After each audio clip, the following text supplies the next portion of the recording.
ಇದೇ ಮಧ್ಯಪ್ರಾಚ್ಯದ ಯುದ್ಧಕ್ಕೆ ಸಂಬಂಧಪಟ್ಟಂತಹ ಸುದ್ದಿ ನಾವು ಅವಾಗಲೇ ನೋಡ್ತಾ ಇದ್ವಿ.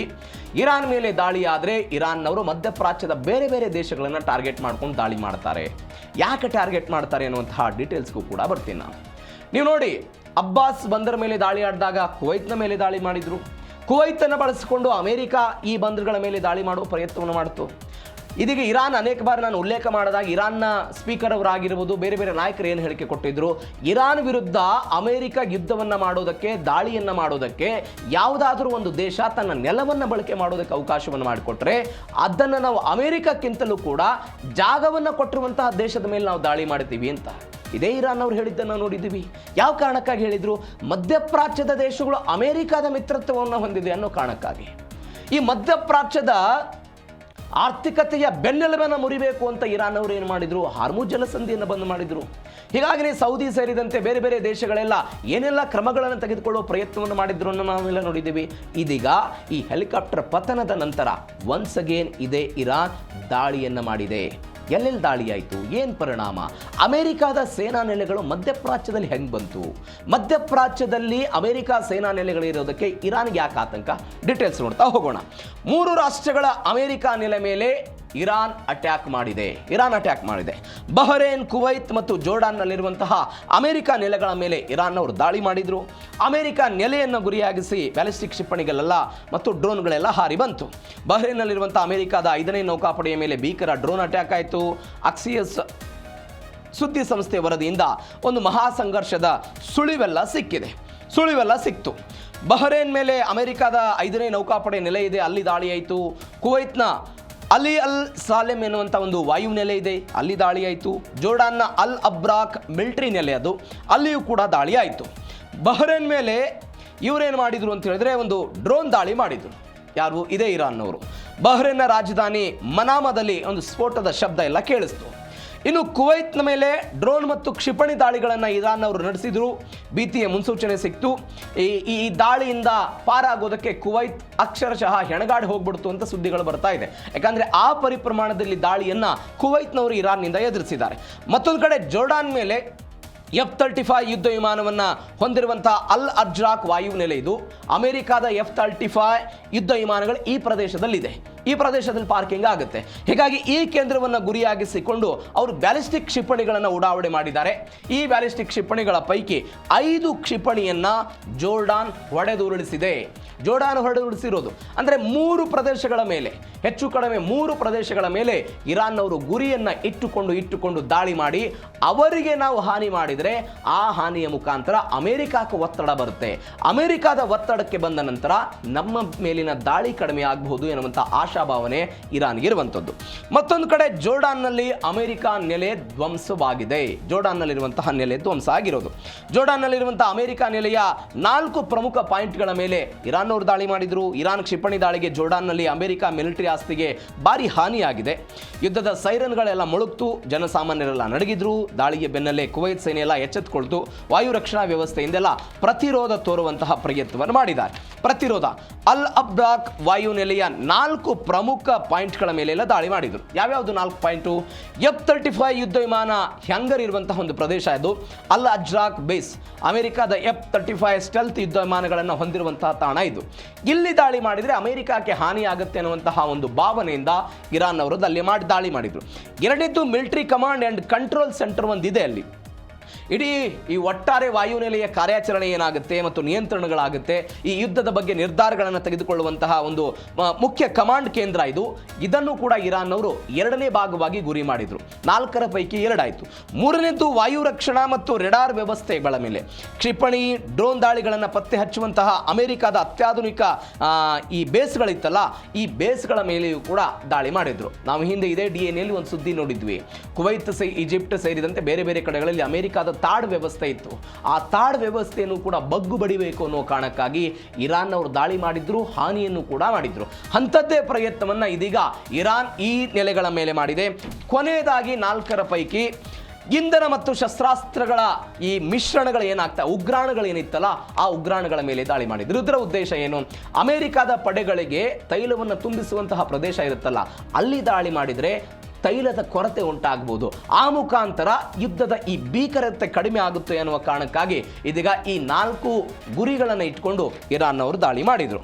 ಮತ್ತೊಂದು ಬೆಳವಣಿಗೆ ಏನು ಅಂತ ಹೇಳಿದ್ರೆ, ಜಾಗ ಖಾಲಿ ಮಾಡಿ ಅಂತ ಇರಾನ್ನವರು ವಾರ್ನಿಂಗ್ ಕೊಟ್ಟಿದ್ದಾರೆ. ಜಾಗ ಖಾಲಿ ಮಾಡಬೇಕು ನೀವು ಅಂತ ಮೊದಲ ದಿನದಿಂದಲೂ ಕೂಡ ಅವರು ಹೇಳ್ತಾ ಇರೋದು. ಅಮೆರಿಕಾಗೆ ನೇರ ಬೆದರಿಕೆ ಹಾಕಿದ್ದಾರೆ ಇರಾನ್ನ ವಿದೇಶಾಂಗ ಸಚಿವ ಅಬ್ಬಾಸ್ ಅರಾಗ್ಜಿ. ನಮ್ಮ ತಾಳ್ಮೆಯನ್ನು ಪರೀಕ್ಷೆ ಮಾಡಬೇಡಿ, ಸುರಕ್ಷಿತವಾಗಿರಬೇಕಾದ್ರೆ ಈ ಪ್ರದೇಶವನ್ನೆಲ್ಲ ಬಿಟ್ಟು ತೊಲಗಿ ಹೋಗಿ ಅಂತೆಲ್ಲ ಹೇಳಿರೋದು. ನೀವು ಸ್ವಲ್ಪ ಇತಿಹಾಸಕ್ಕೆ ಹೋಗಬೇಕು, ಈ ಸ್ಟೋರಿಯನ್ನು ಗಮನಿಸಬೇಕು ಅಂತ ಹೇಳಿದರೆ, ಒಟ್ಟು 80 ವರ್ಷಗಳ ಇತಿಹಾಸ.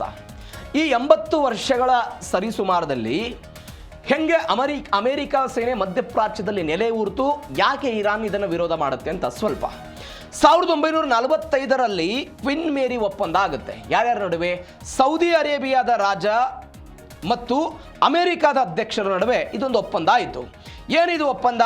ನಾವು ನಿಮ್ಮ ತೈಲ ಬಾವಿಗಳಿಗೆ ರಕ್ಷಣೆ ಕೊಡ್ತೀವಿ, ಸೌದಿ ಅರೇಬಿಯಾದಲ್ಲಿರುವಂಥ ತೈಲ ಬಾವಿಗಳಿಗೆ ರಕ್ಷಣೆ ಕೊಡ್ತೀವಿ, ನೀವು ನಮಗೆ ತೈಲವನ್ನು ಪೂರೈಕೆ ಮಾಡಬೇಕು ಅಂತ 2ನೇ ಮಹಾಯುದ್ಧದ ಸಮಯದಲ್ಲಿ ಅಮೆರಿಕ ಮತ್ತು ಸೌದಿ ಅರೇಬಿಯಾದ ನಡುವೆ ಒಪ್ಪಂದ ಆಯ್ತಲ್ಲ, ಅವತ್ತು ಮಧ್ಯಪ್ರಾಚ್ಯ ಮತ್ತು ಅಮೆರಿಕದ ನಡುವೆ ಸಂಬಂಧ ಶುರುವಾಯಿತು. ಇದು ಬೇಸಿಕ್ಕು.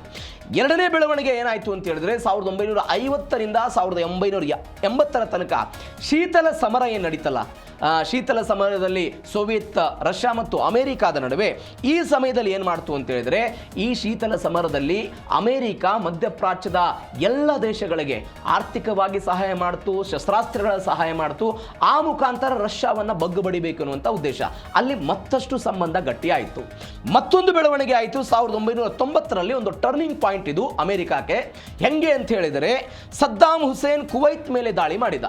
ಈ ಸದ್ದಾಂ ಹುಸೇನ್ ಕುವೈತ್ ಮೇಲೆ ದಾಳಿ ಮಾಡಿದಂತಹ ಸಮಯದಲ್ಲಿ ಸೌದಿ ಅರೇಬಿಯಾ ಮತ್ತು ಉಳಿದ ಗಲ್ಫ್ ದೇಶಗಳೆಲ್ಲ ವಿಪರೀತವಾಗಿ ಭಯಕ್ಕೆ ಒಳಗಾಗಿ ಅವತ್ತು ಮಧ್ಯಪ್ರಾಚ್ಯದ ಎಲ್ಲ ದೇಶಗಳು ಅಧಿಕೃತವಾಗಿ ಅಮೆರಿಕದ ಬಳಿ ಹೋಗಿ, ನಮಗೆ ನಿಮ್ಮ ಸಹಾಯ ಬೇಕಾಗಿದೆ, ನೀವು ನಮಗೆ ಸಹಾಯ ಮಾಡಿ ಅಂತ ಅಮೆರಿಕದ ಅಧ್ಯಕ್ಷರಿಗೆ ಕೇಳ್ಕೊಂಡ್ರು. ಅವತ್ತು ಅಮೆರಿಕ ಕುವೈತ್ ಸೇರಿದಂತೆ ಎಲ್ಲ ದೇಶಗಳ ಸಹಾಯಕ್ಕೆ ಬಂತು. ಸಹಾಯದ ನಂತರ ಏನು ಮಾಡ್ತು ಅಂತ ಹೇಳಿದ್ರೆ, America Saudi Arabia, Kuwait, Bahrain ಸೇರಿದಂತೆ ಎಲ್ಲ ದೇಶಗಳಲ್ಲೂ ಕೂಡ ತನ್ನ ಸೇನಾ ನೆಲೆಗಳನ್ನು ಶುರು ಮಾಡ್ಕೊಳ್ತಾ ಹೋಯಿತು. ಶುರು ಮಾಡ್ತು. ಅದಾದ ನಂತರ 9/11 ದಾಳಿ ಆಯ್ತಲ್ಲ, ಈ 9/11 ದಾಳಿಯ ನಂತರ ಈ ಭಯೋತ್ಪಾದನೆಯ ವಿರುದ್ಧ ದಾಳಿ ಅಂತ ಹೇಳಿ ಅಮೆರಿಕಾದವರು ಒಂದು ಸ್ಟ್ಯಾಂಡ್ ತಗೊಂಡು ಸದ್ದಾಂ ಹುಸೇನ್ ಅವರನ್ನು ಹೊಡೆಯುವ ಪ್ರಯತ್ನ ಆಯಿತು. ಅದಾದ ನಂತರ ಬೇರೆ ಬೇರೆ ಕಡೆಗಳಲ್ಲಿ ಮತ್ತೆ ಅಮೆರಿಕದ ನೆಲೆಗಳೆಲ್ಲವೂ ಕೂಡ ಶುರುವಾಯಿತು. ಆದಾಗೆ ನಂತರ 1979ರ ಇಸ್ಲಾಮಿಕ್ ಕ್ರಾಂತಿ ಅದೆಲ್ಲವೂ ಕೂಡ ಆದ ನಂತರ ಈ ಕಾರಣಕ್ಕಾಗಿ ಹೇಗೆ ಅಮೆರಿಕ ಮಧ್ಯಪ್ರಾಚ್ಯದಲ್ಲಿ ನೆಲೆ ಊರಿ ಅಲ್ಲಿಯ ರಾಜಕೀಯ ಮತ್ತು ತೈಲದ ವಿಚಾರದಲ್ಲಿ ತನ್ನ ಹಿಡಿತವನ್ನು ಸಾಧಿಸ್ತಾ ಇದೆಯಲ್ಲ, ಇವತ್ತು ಇರಾನ್ ಹೇಳ್ತಾ ಇದೆ ನೀವು ಜಾಗವನ್ನು ಖಾಲಿ ಮಾಡಿ. ಈ ಕಾರಣಕ್ಕಾಗಿ ಇರಾನ್ ಹೇಳ್ತಾ ಇರೋದು. ಈಗ ಹೊಂತದ್ದೇ ಹೇಳಿಕೆಯನ್ನ ಅಬ್ಬಾಸ್ ಅರಾಗ್ಜಿ ಕೊಟ್ಟಿದ್ದಾರೆ. ಏನು ಅಂತ ಹೇಳಿದ್ರೆ, ಸೌದಿ ಟರ್ಕಿ ಜೊತೆಗೆ ಇರಾನ್ ರಹಸ್ಯವಾಗಿ ಮಾತುಕತೆಯನ್ನು ನಡೆಸಿದೆ. ಅಮೆರಿಕ ದಾಳಿಯ ನಂತರ ಮುಸ್ಲಿಂ ದೇಶಗಳ ನಡುವೆ ಮಾತುಕತೆ. ಇದೇ ದೇಶಗಳ ಮೇಲೆ ದಾಳಿ ಮಾಡುವಂತಹ ಇರಾನು ಅವರದ್ದೇ ದೇಶಗಳ ಮುಖ್ಯಸ್ಥರುಗಳ ಜೊತೆಗೆ ವಿದೇಶಾಂಗ ಸಚಿವರ ಜೊತೆಗೆಲ್ಲ ಮಾತುಕತೆ ನಡೆಸಿದ್ದಾರೆ.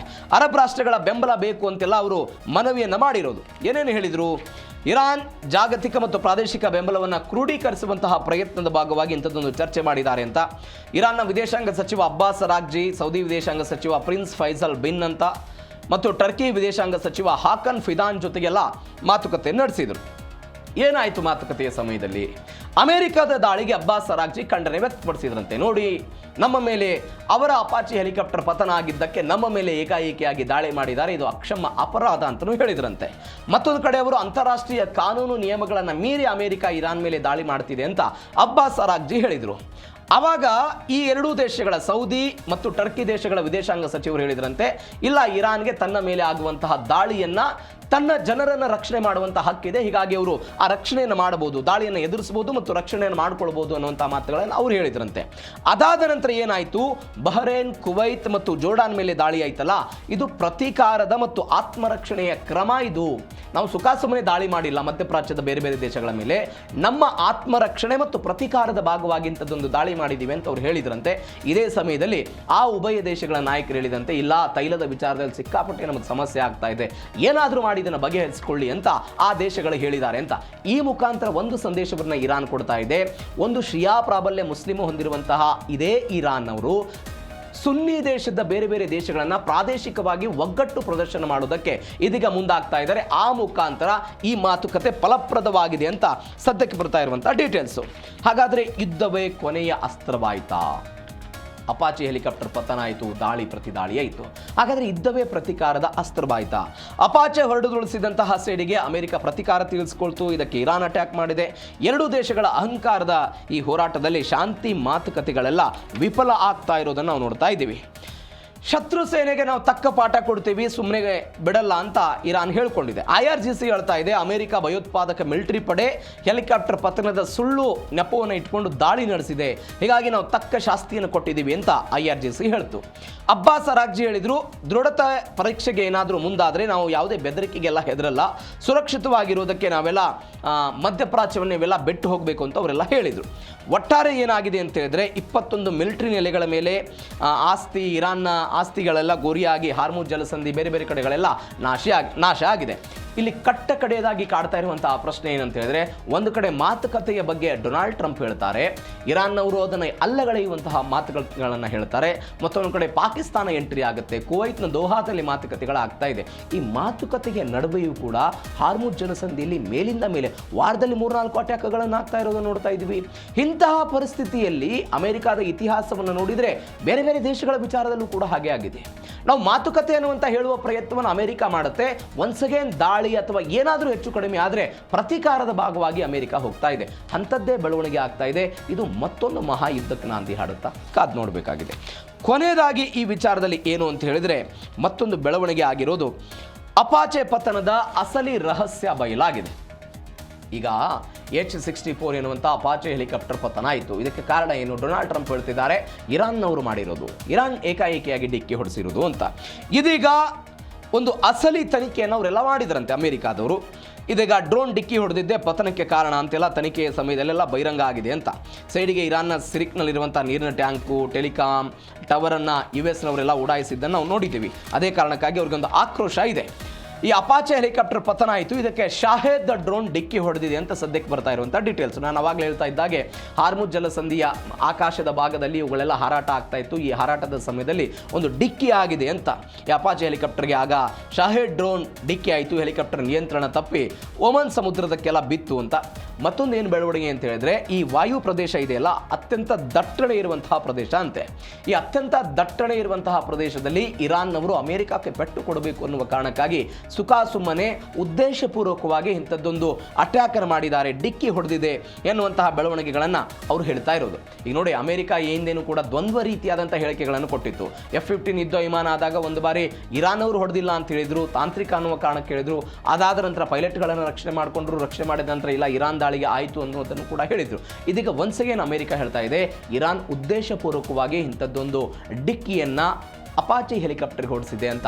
ಇದರ ಭಾಗವಾಗಿ ಪ್ರತೀಕಾರ ಅಂತ ಅಮೆರಿಕ ಹೇಳ್ಕೊಂಡಿದೆ. ಏನಾಗುತ್ತೆ ಕಾದು ನೋಡೋಣ.